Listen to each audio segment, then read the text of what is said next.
Hi hello welcome. ఇక mad square cinema mod కన్నా బాగుందా? ఒక 100 కోట్లు కలెక్ట్ చేస్తుందా? ఆడియన్స్ కామెడీను ఎంజాయ్ చేశారా? మ్యాడ్ ఫ్రాన్సిస్ గా మార్చవచ్చా అనేది రివ్యూలోకి వెళ్లి తెలుసుకుందాం. మా జెన్యూన్ రివ్యూ నచ్చినట్లయితే లైక్ చేసి షేర్ చేసి మా ఛానల్ను సబ్స్క్రైబ్ చేయండి. మ్యాడ్ స్క్వేర్ సినిమా ఫన్ ఇచ్చింది. కామెడీ సినిమాలలో లాజిక్కులు రియాలిటీకు దగ్గరగా ఉందా అని ఆశించకూడదు. ఓన్లీ మ్యాజిక్ మాత్రమే చూడాలి. డిడి కోసం సినిమా చూసేవాళ్లు ఇక్కడ ఒక లైక్ వేసుకోండి. ఈ సినిమాకు కథలోకి వెళ్తే కథ పెద్దగా లేదు. ప్రొడ్యూసర్ కూడా అదే చెప్పారు. లడ్డు అలియాస్ విష్ణు తన ఫ్రెండ్స్ కు తెలిస్తే పిల్లి ఆగిపోతుందేమోనని ఫ్రెండ్స్ కు తెలియకుండా పెళ్లి చేసుకోవడానికి తయారవుతాడు. ఎలాగోలా లడ్డు పెళ్లి తెలుసుకున్న వాళ్ల ఫ్రెండ్స్ లడ్డు పెళ్లి కోసం రావడం, ఆ పెళ్లి జరగకపోవడం, దీంతో వీళ్లు గోవాకెళ్లడం, గోవాలో సమస్యల్లో ఇరుకోవడం, ఆ సమస్యల్లోంచి ఎలా బయటపడ్డారో అనేది సినిమా 1 లైన్ పంచులతో కామెడీను పండిస్తుంది. సినిమా స్టార్ట్ అయినప్పటినుంచి థియేటర్లో నుంచి బయటికి వచ్చేంతవరకు చాలా చోట్ల నవ్వుతూనే ఉంటాం.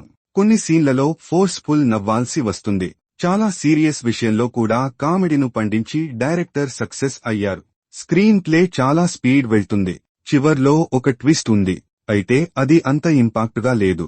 ప్రొడక్షన్ వాల్యూస్ బాగా ఉన్నాయి. సినిమా మొత్తం కలర్ఫుల్ గా ఉంది. చాలా సెట్టింగ్స్ వేసినట్టున్నారు. డైరెక్టర్ క్యారెక్టర్లను రాసుకున్న విధానం ఎక్సలెంట్. చాలా క్యారెక్టర్లకు ఇంపార్టెన్స్ ఇవ్వడం జరిగింది. సత్యం రాజేష్ క్యారెక్టర్, సునీల్ క్యారెక్టర్లు కామెడీ పండించలేదు. సినిమా మొత్తం లడ్డు అలియాస్ విష్ణును బేస్ చేసుకుని తీశారు. విష్ణు నాన్నగా నటించిన మురళీధర్ గారు ఇంకోసారి తన మార్కు స్టైల్తో కామెడీ వర్కౌట్ అయ్యింది. పర్ఫార్మెన్స్ విషయానికొస్తే ఈ సినిమాలో ఎక్కువ మార్కులు కొట్టింది విష్ణు. సంగీత్ శోభన్, మురళీధర్ గారు. తర్వాత రామ్ నితిన్, నార్నే నితిన్ కూడా బాగా చేశారు. ఆ తర్వాత శుభలేఖ సుధాకర్, సత్యం రాజేష్, సునీల్ గారు, ఇలా మిగతా వాళ్లందరూ తన క్యారెక్టర్స్ మేరకు బాగా పర్ఫార్మ్ చేశారు. మ్యూజిక్ విషయానికొస్తే బిజిఎం బాగుంది. 4 సాంగ్స్ లలో స్వాతి రెడ్డి సాంగ్ బీసీ సెంటర్లలో బాగా క్లిక్ అయ్యింది. చిన్న చిన్న సీన్స్ ను పక్కన పెడితే ఫ్యామిలీతో చూడొచ్చు. సినిమా 2 గంటలు అయినా సెకండ్ హాఫ్ వల్ల లాగ్ అనిపిస్తుంది. అనవసరమైన చోట సాంగ్స్ ఇరికించారు. సినిమాలో కథ అంత అట్రాక్ట్ గా లేదు. కామెడీ సినిమా కాబట్టి కథను ఎక్స్పెక్ట్ చేయకూడదు మనం. అనుదీప్ క్యారెక్టర్ అంత ఇంపాక్ట్ గా లేదు. ప్రియ జవాల్కర్ జస్ట్ పాట కోసం ఓకే. ఈ సినిమాకు నా రేటింగ్ 3. కామెడీ కోసం ఒకసారి చూడొచ్చు.